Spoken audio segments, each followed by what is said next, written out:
በአይሾስፒድ ጉዳይ ስህተት የሰራን አይመስላችሁም? ማለቴ እንዳያችሁት አዲስ አበባን ብቻ ያውም ደግሞ የሚያማምሩ ቦታዎችን ብቻ ነው ተመልክቶ የሄደው። እሱ ቸኩሎ ይሁን እንዲሄድ ተደርጎ ይሁን አላቅም፣ ብቻ ግን ማየት የሚጠበቅበትን ቢያንስ አንድ ቦታ እንኳን ሳያይ መሄዱ በጣም የሚያስቆጭ ነገር ነው ብዬ አስባለሁ።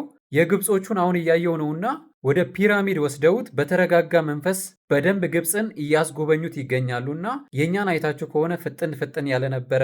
ብዙዎቹ ሲጮውበትና እሱ የሚያደርጋቸውን ነገሮች ለማድረግ ሲሞክሩና ፎቶ ሲነሱ ኢትዮጵያን ይበልጥ ከማሳየት ይልቅ የእኛን አይሾስፒድ ለማስፈመስ ሌሎቹም እሱን ተጠቅመው ለመፈመስ ነበር የጣሩት እንጂ ያን ያክል ዲፕ ዳውን ኢትዮጵያን የሚያሳይ ከአዲስ አበባ ውጪ ምንም ነገር አለማየቱ በጣም የሚያስቆጭ ነገር ነው። አስቡት፣ ላሊበላ ቢሄድ፣ አክሱም ቢሄድ፣ ሐረር ቢሄድ፣ ድሬዳዋ ቢሄድ፣ ፋሲል ግንብን ቢያይ፣ የባሌ ተራሮችን፣ ሰሜን ተራሮችን፣ ሶፍ ዑመርን፣ ድሬ ሼክ ሁሴንን፣ ኮንሶን ብቻ ሁሉንም ማየት አለበት እያልኩ ሳይሆን ቢያንስ ቢያንስ ታዋቂ የሆኑትን ቱሪስቶችን ሊስብ የሚችሉትን አንድ ሁለቱን ተመልክቶ ቢሄድ የተሻለ ይመስለኝ ነበረ። ልክ ግብጾቹ ፒራሚድን እንዳሳዩት እኛም ላሊበላን አክሱምን ብናሳየው ምርጥ ይሆን ነበር ብዬ አስባለሁ።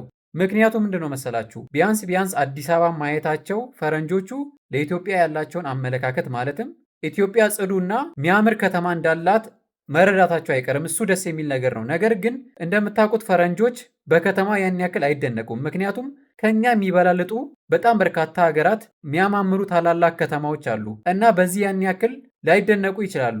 ኢትዮጵያን ኦፍኮርስ ያደንቃሉ፣ ግን ውይ ማየት አለብኝ ብለው ያን ያክል ላይጓጉ ይችላሉና የቱሪስት መስህብ የሆኑትን ቢያንስ አንድ ሁለቱን አይቶ ቢሆን ኖሮ ይበልጥ ይደነቃሉ ብዬ አስብ ነበረ። እስቲ ምን ይመስላችኋል እናንተን?